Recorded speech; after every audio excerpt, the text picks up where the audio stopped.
Alors nous allons écouter tout de suite M. Trillot pour savoir s'il peut le mettre d'accord. Et nous ferons la discussion juste après. Voilà.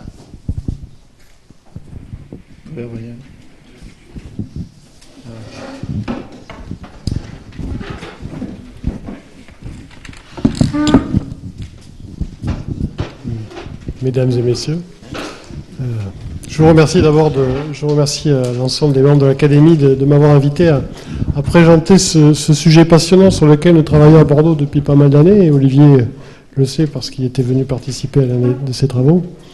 Alors, là aussi, je m'en excuse par avance auprès de M. Bismuth, s'il veut bien accepter, mais on a parlé, si ça vous en est pas de...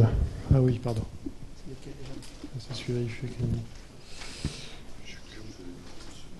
Je voulais que je le fasse. Oui.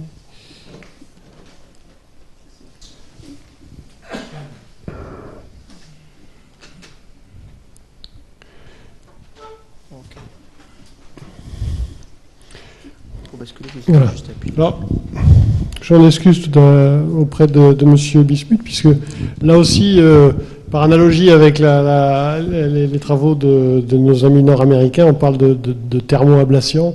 Et effectivement, vous avez raison, ça peut s'appeler thermodestruction. Peu importe, vous ne m'en voudrez pas sur ces termes sémantiques. Les ultrasons focalisés, c'est une longue histoire. Je vais un peu trop vite. C'est une longue histoire qui commence en 1942. Les principes de traitement par ultrasons focalisés sont présentés en 1942 avec un énorme enthousiasme, puisque c'est la seule technique qui, sans effraction cutanée, permet de détruire. Vous avez tous en tête ce que c'est que la lithotripsie. Je vais essayer de vous expliquer en quoi consistent les techniques sur le foie. Ensuite, il y a notre ami Chaplon en France qui développe un système qui est encore largement utilisé, qui est largement utilisé pour la prostate, par ultrasons focalisés sous contrôle échographique et par une sonde endorectale. Il y a, puisque je parlerai aussi de thérapie génique, il y a des publics qui commencent à la fin des années 2000, à la fin des années 90, 98-2000, sur les possibilités de thérapie génique grâce à ces ultrasons focalisés, et on verra comment. Et puis il y a des papiers maintenant cliniques, plus cliniques, avec des machines, notamment General Electric qui s'était lancé dans la course et qui a fait une machine qui traite le fibrome, comme Philips maintenant, avec des résultats en 2003 et des bons résultats. Et puis sur le foie, il y a uniquement des équipes chinoises et puis une équipe anglaise qui publie régulièrement des papiers avec probablement des succès un peu importants en termes de radiofréquence ou de micro-ondes, mais avec des résultats de l'ordre de 80% de réussite sans récidive. Alors, quand on parle d'ultrasons focalisés, il y a plusieurs notions que j'aimerais aborder rapidement ce soir.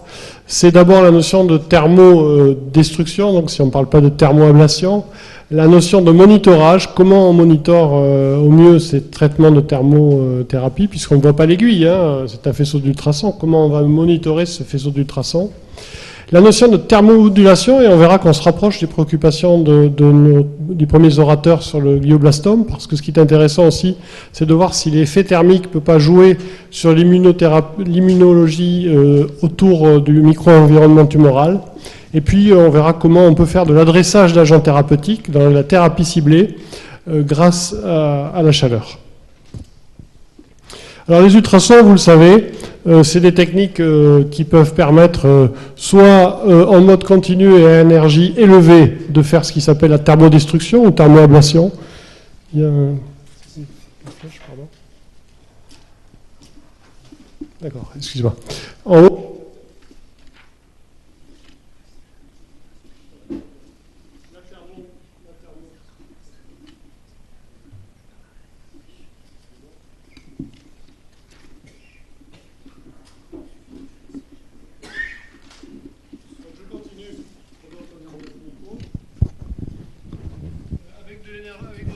En mode continu, donc libération d'ultrasons. Vous voyez, là, ici, c'est l'émetteur d'ultrasons avec des cristaux piézoélectriques qui libèrent de façon focalisée leurs ultrasons en faisceau continu. Si on utilise beaucoup d'énergie, on va faire de la thermodestruction. Si on utilise moins d'énergie, on va faire de la thermomodulation. Et la thermomodulation, ça n'est ni plus ni moins que la fièvre réactive à tout phénomène infectieux. L'organisme réagit. Pourquoi il y a une fièvre? Pour activer les systèmes immunitaires. Et on peut s'amuser avec la thermomodulation à reproduire ça, mais de façon localisée, focalisée. Et puis il y a ce qui est plus connu, la lithotripsie, en mode pulsé. Et selon l'énergie qu'on va utiliser, selon la pression acoustique, on va créer des déplacements dans les tissus, des microbules. C'est l'effet de cavitation. Ces microbules, on peut les faire osciller pour faire des sonoporations. On peut aussi les détruire, les faire exploser. Et c'est la lithotripsie. Ça s'appelle aussi histotripsie. Si au niveau du foie, il y a des auteurs qui ont montré qu'on pouvait détruire des morceaux de tissus, de tumeurs comme ça. Et puis l'effet mécanique, donc en mode pulsé, énergie faible, où ces déplacements pourront permettre d'ouvrir des pores, la sonoporation, d'ouvrir des pores et de favoriser l'arrivée des drogues dans les tissus ou des fragments d'ADN ou des anticorps. Donc, la thermodestruction, thermoablation, c'est un émetteur d'ultrasons focalisé qui focalise un faisceau d'ultrasons. Alors, la fréquence est variable en fonction de la profondeur de focalisation que l'on veut choisir. C'est des points focaux d'1 millimètre qu'on va déplacer dans la lésion pour la détruire. Et ça va créer donc cette énergie que l'on va libérer au tissu, va créer une élévation de température et une coagulation, ni plus ni moins que les mêmes effets que la radiofréquence ou les micro-ondes. Donc je ne m'étendrai pas là-dessus. Sur le marché, actuellement, il y a plusieurs constructeurs. Alors j'ai entouré en rouge les constructeurs qui s'intéressent au foie. Le premier, c'est un constructeur chinois qui a fait un système d'émetteur d'ultrasons focalisés sous contrôle échographique, c'est-à-dire qu'au milieu de son émetteur d'ultrasons focalisés, il y a une sonde d'échographie. Et on va voir comment ça fonctionne. Cette équipe-là, qui publie, enfin l'équipe qui travaille avec ce matériel, qui publie le plus c'est monocentrique malheureusement, donc on a peu de recul sur l'efficacité, et qui a fait 2 ou 3 000 patients avec des séries qui sortent régulièrement dans la littérature. Et puis il y a les Américains General Electric avec Insightec, qui ont sorti un système qui est encore peu utilisé pour des raisons que l'on va voir, pour le foie. C'est le système qui, par contre, largement utilisé et avec l'accord FDA, la norme CE, dans tous les pays pour le traitement du fibrome. Et puis, vous voyez, il y a d'autres constructeurs qui ont fait d'autres machines, notamment pour le cerveau en France, pour la prostate en France aussi. Donc, on a quand même une grosse activité en ultrasons en France, une grosse expertise qu'il faut savoir enrichir si c'est possible. Quelle est la limite au niveau du foie? Bien évidemment, vous le savez, c'est les côtes. Parce que passer des ultrasons à travers les côtes, ça ne marche pas. Ici, vous avez les côtes, vous avez le cône d'ambre des côtes. Chaque fois qu'on veut faire l'échographie, on est obligé de regarder entre les côtes. Et les seules machines qui marchent, c'est des machines qui vont pouvoir émettre entre les côtes, mais alors avec une difficulté supplémentaire, c'est les mouvements respiratoires. Puisque vous le voyez, un foie, dans une étude qu'on avait fait, ça bouge énormément, ça bouge dans ce plan-là, dans le plan frontal, mais ça bouge aussi dans les 3 plans, c'est-à-dire qu'il faut analyser ces mouvements dans les 3 plans si on veut faire un gating du faisceau d'ultrasons au mouvement. Alors comment se présente le système d'ultrasons focalisé le plus utilisé, celui de nos amis chinois? C'est un système avec une table télécommandée, avec un système d'échographie qui va être au centre du système d'émetteur d'ultrasons focalisés. Ce système d'échographie va permettre de repérer la bonne fenêtre. Le patient est sous anesthésie générale et lorsque on repère la bonne fenêtre, on se débrouille à faire un gating respiratoire. Je n'ai pas d'expérience pour faire fonctionner ce système, je vous décris simplement ce qu'il écrit dans la littérature. On fait un gating respiratoire qui permet de focaliser sur la tumeur. Comment on sait si le faisceau d'ultrasons est efficace sur cette tumeur? On essaye de repérer la tumeur en échographie. Et cette tumeur, comme on crée des phénomènes de cavitation, des phénomènes de bulles d'air dans l'endroit échauffé, il y a une zone hyperéchogène qui apparaît au niveau de la tumeur. Et cette zone hyperéchogène est censée être la zone de destruction, avec malheureusement des imprécisions, parce qu'elle ne représente pas toujours exactement la tumeur et ses marges. Les résultats, là j'ai pris une étude, il y a eu beaucoup d'études, celle-là est intéressante parce qu'elle couplait la chimio-embolisation et la chimio-embolisation plus les ultrasons focalisés. Alors, c'est une étude ancienne et on voit que la survie dans le bras chimie-embolisation est quand même assez faible, hein, de l'ordre de 5 mois. Et les auteurs montraient qu'avec la chimie-embolisation plus ultrasons focalisés, donc sous échographie, sous contrôle échographique, ils amélioraient la survie des patients cirrhotiques qui présentaient un hépatocarcinome. On voit ici le pourcentage de destruction tumorale avec ici le bras ultrasons focalisé plus chimie-embolisation et ici le bras chimie-embolisation seule avec un bon résultat, vous voyez, supérieur avec des destructions tumorales totales. Ça, c'est après chimie-embolisation où il persiste du tissu tumoral. Et après HIFU, enfin ultrasons focalisé, où l'on voit que la tumeur apparaît nécrosée. Le problème de ces techniques, comme on le voit, c'est qu'elles nécessitent une anesthésie générale et qu'en moyenne, sur leurs 50 patients, enfin sur les 26 patients du bras d'ultrasons focalisés, il y avait une intervention qui durait 4,9 heures, avec un nombre de sessions d'1,5. Ce qui vous explique qu'en fait, cette technique ne se réalise qu'en Chine et qu'elle s'est peu répandue dans le monde, à part un centre en Angleterre qui la pratique, parce que c'est la limite de ces techniques, c'est la durée du temps, c'est quand même le coût de la machine, et qu'actuellement on a d'autres techniques, à commencer par la chirurgie, puis la radiofréquence et les micro-ondes, pour traiter ces patients. Donc on voit que il y a un petit problème. Excusez-moi. Voilà. On voit qu'il y a, pour le système donc, à échographie et sous contrôle échographique, c'est un système, entre guillemets, le plus simple, on vient de le voir, mais qui a des limites pour le repérage précis de la tumeur, la limite de l'échographie, pour ceux qui pratiquent l'échographie, et puis la limite pour le monitorage avec les ultrasons, puisqu'on recherche cet aspect hyper-échogène lié au dégazage pendant les phénomènes de cavitation, qui n'est pas toujours très précis. Donc on a voulu développer, et on essaye de travailler là-dessus, on a essayé de travailler là-dessus à Bordeaux, particulièrement, c'est pour ça d'ailleurs que j'ai accepté cette invitation, parce que j'avais expliqué que quand on m'avait invité, j'avais peu de recul sur le plan clinique. Alors, on a essayé de travailler sur des systèmes IRM pour optimiser ces techniques de destruction tumorale. Avec, pourquoi l'IRM? Parce que l'IRM, comme vous le savez, c'est la technique de référence pour l'imagerie du foie. C'est une technique qui permet de monitorer le traitement en temps réel, parce que la résonance magnétique, elle dépend de beaucoup de paramètres, de la diffusion, on l'a vu, des temps de relaxation, mais aussi de la température. C'est-à-dire que la température va jouer sur les phénomènes de résonance magnétique et qu'on peut avoir un phénomène très précis en corrélation entre élévation de température et signal de l'image, qui permet d'avoir des cartographies de température très précises, et donc de faire des boucles de rétrocontrôle avec même un robot de destruction, une automatisation, et on va voir comment ça marche, avec un frein.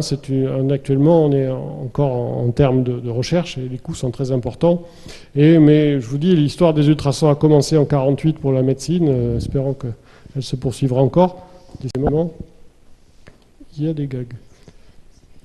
Alors, comment ça marche, l'imagerie de température? Là, c'est un fibrome, parce que cette machine qu'on utilise, j'utilise régulièrement en clinique, par contre, pour traiter les fibromes utérins. Et vous voyez ici qu'on a la cartographie de température avec la dose thermique déposée à ce niveau-là, en temps direct, et qu'on peut donc guider le dépôt des ultrasons, qu'on va déplacer cette focale et qu'on est sûr de traiter ce que l'on veut traiter. En pratique, voilà une imagerie d'ultrasons focalisée en IRM. Alors vous voyez ici une charmante jeune femme qui va disposer le patient, ou la patiente, ça c'est pour les fibromes par exemple, le ventre sur l'émetteur d'ultrasons focalisé qui est ici. On va rentrer le patient dans la machine, on va repérer sa tumeur. L'IRM va donc définir le plan de traitement, et comme en plus on va lancer l'énergie habituelle, on va donc le lancer sur la tumeur, on va contrôler en temps réel par imagerie de température ce que l'on fait, et en fonction des résultats de l'imagerie de température, on peut soit le contrôler de façon manuelle, mais surtout on a des ABAC pour faire des rétrocontrôles automatiques, et la machine qu'on utilise pour le fibrome, on peut la faire en mode automatique ou en mode manuel, c'est-à-dire que c'est comme le robot, vous surveillez ce qui se passe, si ça se passe bien, vous continuez, si ça se passe mal, vous passez en mode manuel. Donc ça marche comme ça, c'est-à-dire que vous avez une imagerie de température en temps réel qui vous donne une dose thermique. La dose thermique, en fait, c'est la durée, l'énergie par rapport au temps, puisque plus on met, par exemple, 40 45 degrés en 2 heures, c'est la même efficacité que 70 degrés en 10 minutes, hein, je prends comme exemple. Ça, c'est la dose thermique. Cette dose thermique, une fois que vous l'avez atteinte, puisque vous la visualisez en temps réel, si vous avez fixé des seuils, une fois que vous avez atteint cette dose thermique, vous pouvez dire à la machine de s'arrêter.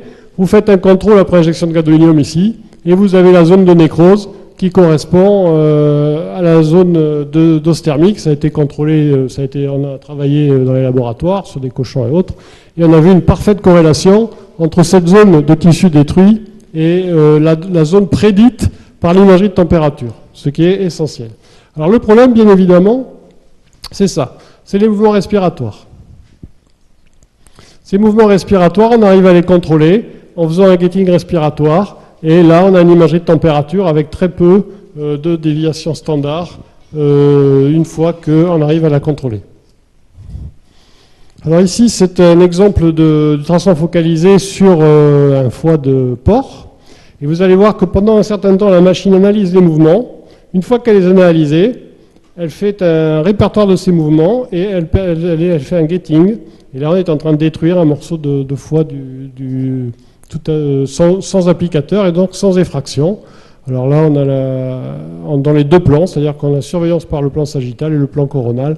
Et vous voyez ici, en plan coronal, j'avance pour gagner du temps. Donc ça donne à peu près ce type de... Alors, plus intéressant maintenant, c'est que là, on a vu jusqu'à présent la thermodestruction et la thermomodulation. Il y a un papier très intéressant qui a été publié récemment et qui montre en fait que, c'est ce que mes collègues neurochirurgiens ont abordé, qui montre en fait qu'on peut moduler le micro-environnement tumoral avec la température pour booster le système immunitaire, mais qu'aussi on peut l'utiliser pour délivrer localement des agents thérapeutiques, c'est-à-dire qu'on a des expressions thermo-induites des gènes que l'on peut faire par ultrason focalisé avec des températures beaucoup plus faibles ou libérer des agents thérapeutiques, on va le voir. Alors sur cette diapo, là, c'est l'illustration, c'est schématique. Vous mettez une drogue ou un produit de contraste et une liaison sensible à la température avec un promoteur thermosensible. Ces promoteurs, il y en a plein dans l'organisme. C'est quand vous avez de la fièvre, vous avez des promoteurs thermosensibles. Et puis une cible spécifique, un anticorps qui va se fixer sur un antigène. Si vous libérez au niveau de la tumeur cette liaison, ben, vous désactivez la drogue. Alors il y a eu des études qui ont été faites, notamment cette étude est assez intéressante, qui a été faite dans notre laboratoire, où vous mettez le promoteur sensible avec le gène qui code la luciférine, vous injectez ça, là c'était dans un rein de lapin, vous faites une thermoablation mais à 45 degrés, donc c'est très faible pendant 2 minutes, vous risquez aucun risque de brûlure. Vous regardez en imagerie de température et vous faites 6 heures après, vous analysez l'expression de la luciférine par bioluminescence et vous voyez que cette bioluminescence est à l'endroit même de l'endroit chauffé parce que la luciférine s'exprime. Vous avez libéré l'expression du gène qui code pour la luciférine. Autre approche, et c'est mes dernières diapos, c'est de délivrer une drogue non plus par promoteur thermosensible, mais par exemple en la mettant dans un cargo. Ce cargo, c'est un liposome. Ce liposome est très sensible à la température. Une fois que ce liposome est déposé dans la tumeur, vous chauffez la tumeur et vous libérez la drogue dans la tumeur. C'est assez séduisant comme système. Ça a fait l'objet d'une publication. Et puis je crois que c'est maintenant avant. Ah oui, ça c'est pour vous montrer que la drogue est effectivement plus dans la tumeur que dans le sang dans le cadre des HIFU, et sans HIFU, elle est plus dans le sang que dans la tumeur, ce qui montre l'efficacité de ce dépôt de drogue. Et je crois que ça, c'est la dernière diapo. Je trouve que c'était une étude très intéressante qui est publiée en 2014. C'est entièrement sous échographie. Vous avez des microbules qui sont chargées de doxorubicine, la doxorubicine qui est largement employée pour les chimioembolisations hépatiques. Si vous injectez ces microbules, vous voyez que, comme avec les produits de contraste échographique, elles se concentrent dans la tumeur. Peu importe. Si vous faites une destruction non sélective avec des ultrasons non focalisés mais avec beaucoup d'énergie, vous voyez que vous détruisez dans tout le foie, ça n'a aucun intérêt puisque vous libérez la doxorubicine partout et les microbules. Par contre, si vous détruisez juste sur la tumeur ces microbules qui se sont concentrés, vous avez un trou au niveau de la tumeur par efficacité de la doxorubicine. Ainsi, en conclusion, je dirais que le traitement par ultrason focalisé ne présente pas d'effraction cutanée, c'est le seul et c'est ce qui me paraît intéressant, est un traitement entièrement ambulatoire, avec dans les premiers papiers une morbidité faible, et l'expérience qu'on a avec le fibrome, c'est des patientes qui n'ont aucune complication, avec des combinaisons multiples pour la libération locale de drogue, d'ADN ou d'ARN. Et je voudrais remercier toute l'équipe. J'en oublie malheureusement le directeur de notre laboratoire, celui qui a développé par exemple le gating respiratoire, mes collègues médecins, chirurgiens, des collègues scientifiques, Ritmonen qui a lancé ça à Bordeaux et qui est parti continuer ses recherches en Hollande. Et enfin, Bruno Quesson qui travaille toujours dans l'IHU IFU et Cardio à Bordeaux. Je vous remercie.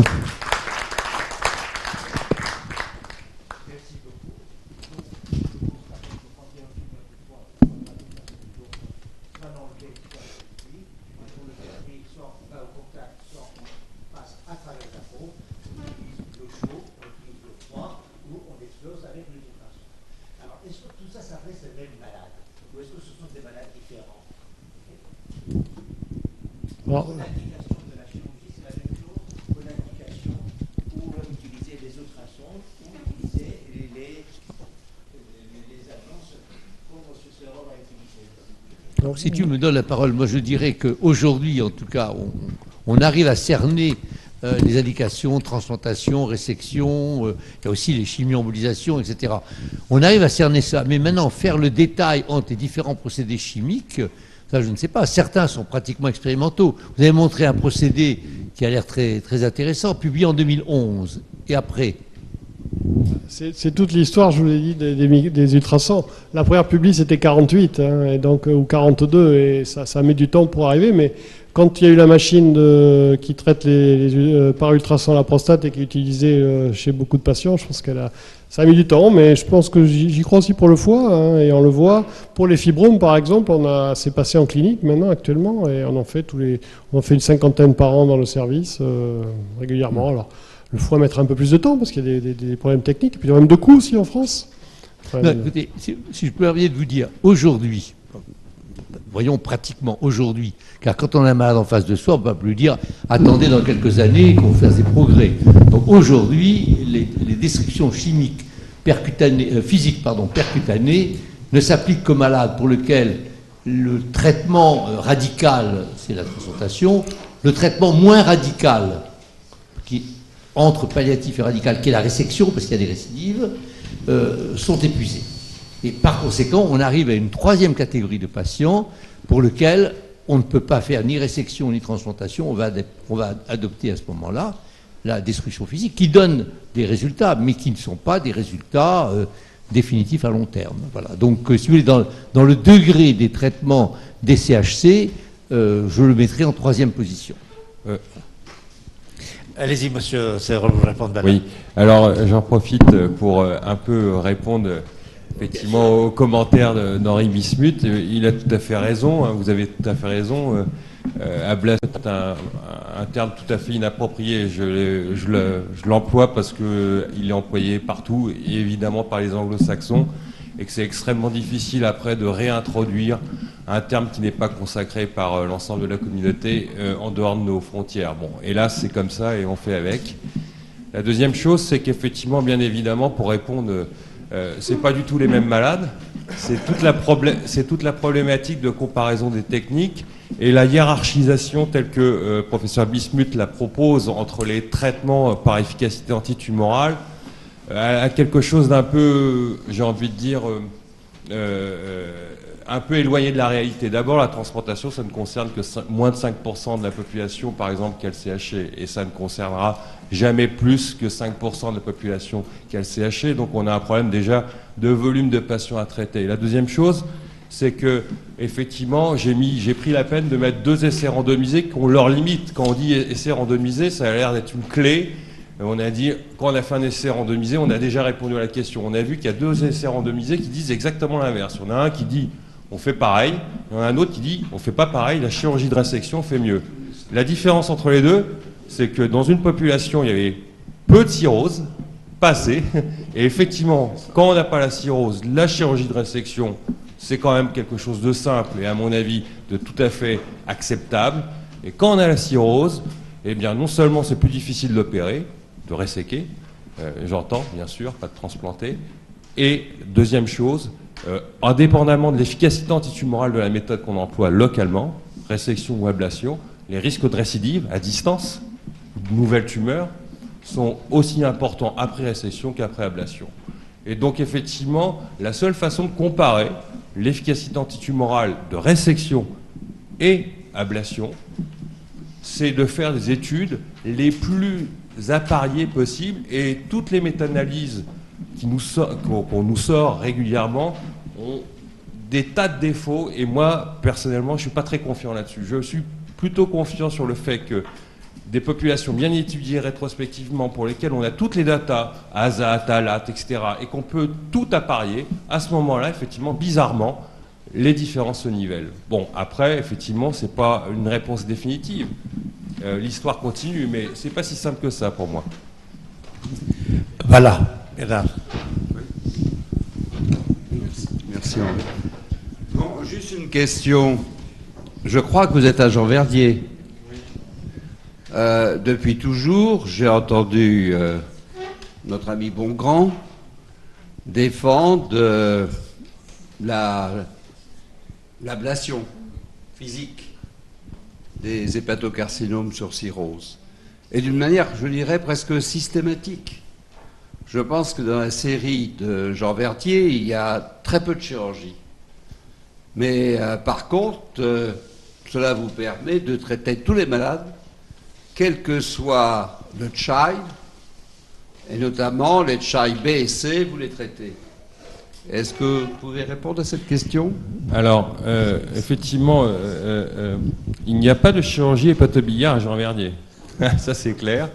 Mais ça ne veut pas dire qu'effectivement les décisions sont prises de façon unilatérale et systématique non plus, parce que, je veux dire, de toute façon, il s'agit de la cancérologie, et toutes les disciplines, notamment chirurgicales, doivent être représentées dans la prise de décision. Nous travaillons en collaboration depuis de très longues années avec le service de chirurgie hépatobiliaire d'Henri Mondor, et nous avons un chirurgien qui vient à notre RCP, et nous prenons des décisions communes.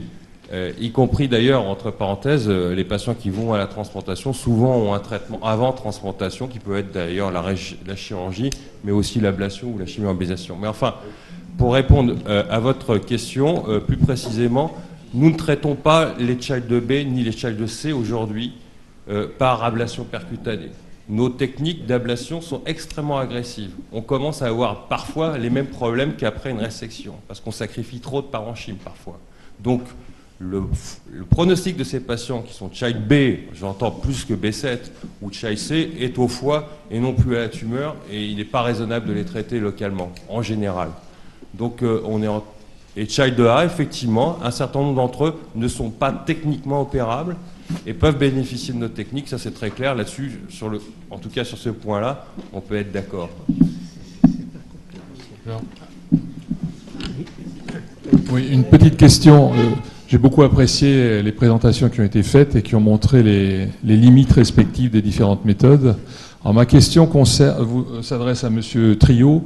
Vous avez parlé de l'expérience des équipes chinoises, et j'ai le souvenir, lors de présentation de telles séries, d'avoir vu une morbidité assez importante du HIFU, et en particulier une complication que vous n'avez pas citée, c'est les perforations du diaphragme. Parce que vous avez montré le diaphragme qui bouge, vous avez montré les côtes qui gênent, mais il y a eu des perforations du diaphragme. Est-ce que vous en savez un peu plus? Non, j'en sais pas beaucoup plus, mais c'est vrai que c'est technique à mon avis. C'est pour ça que nous, on élimine l'intérêt de le faire sous échographie, parce que c'est pas assez précis. Je pense qu'effectivement, avec l'imagerie de température en temps réel que je vous ai montré en IRM, on éviterait ce genre de complications, parce qu'on verrait la concentration de l'énergie sur des endroits qui ne sont pas les endroits cibles. Je pense que les Chinois, effectivement, ils ont des très belles séries, mais qu'ils ont beaucoup de brûlures, à mon avis, cutanées. Ce qui est logique, puisqu'il y a les côtes, et que l'énergie, elle s'arrête au niveau des côtes, et qu'à ce moment-là, il y a un gros échauffement au niveau des côtes. Il faut 5 fois moins d'énergie pour chauffer une côte que pour chauffer une tumeur hépatique. Donc on peut imaginer que les problèmes qu'ils peuvent avoir, effectivement, actuellement, c'est pas une technique mûre, je vous le dis. Moi, quand on m'avait invité à faire cette présentation, j'avais dit, attention, c'est pas du tout une technique clinique, c'est une technique en voie d'avenir, qu'on utilise chez l'animal. Je vous ai montré des images chez l'animal, qui est mûre pour le fibrome utérin et qui est cliniquement acceptée, mais c'est tout. À ma connaissance. Je me permets de revenir simplement pour dire Donc je suis d'accord avec vous, vous savez, en ce qui concerne l'utilité des méthodes de destruction physique, elles ont leur place. Mais le problème est de déterminer à quel moment et sur quel malade. Et là, c'est le point important. Je pense que le malade avec un cassonnet hépatocellulaire sur cirrhose est l'exemple même d'un malade pour lequel il y a tellement de solutions thérapeutiques ou de non-solutions thérapeutiques qu'il faut envisager tout l'éventail des traitements possibles. Et ceci par une équipe, comme l'a dit Daniel Check, dans laquelle il y a les transplanteurs, les récepteurs, les chimiothérapeutes, etc. C'est la seule façon. Même un algorithme, aussi complexe qu'il soit, ne répond pas à la question. Lorsqu'à Barcelone, on avait fait le fameux algorithme qui a sévi, je dirais un sévi, parce que j'étais contre dès le début. Je faisais partie du comité à Barcelone et j'étais contre l'algorithme parce que je dis un algorithme, c'est pas possible. Il faudrait pratiquement qu'il soit tridimensionnel. Quand il y a tellement de données qui rentrent dedans, ça ne peut pas être sur un simple, je dirais une simple surface. Donc, sortons de l'algorithme, simplement une équipe multidisciplinaire, réfléchissant, ayant tous les moyens, pourra offrir au malade, je dirais, la meilleure solution possible, en tout cas le mieux adapté à son cas. Merci beaucoup. Cela démontre bien la nécessité de collaboration interdisciplinaire qui justifie cette section interventionnelle.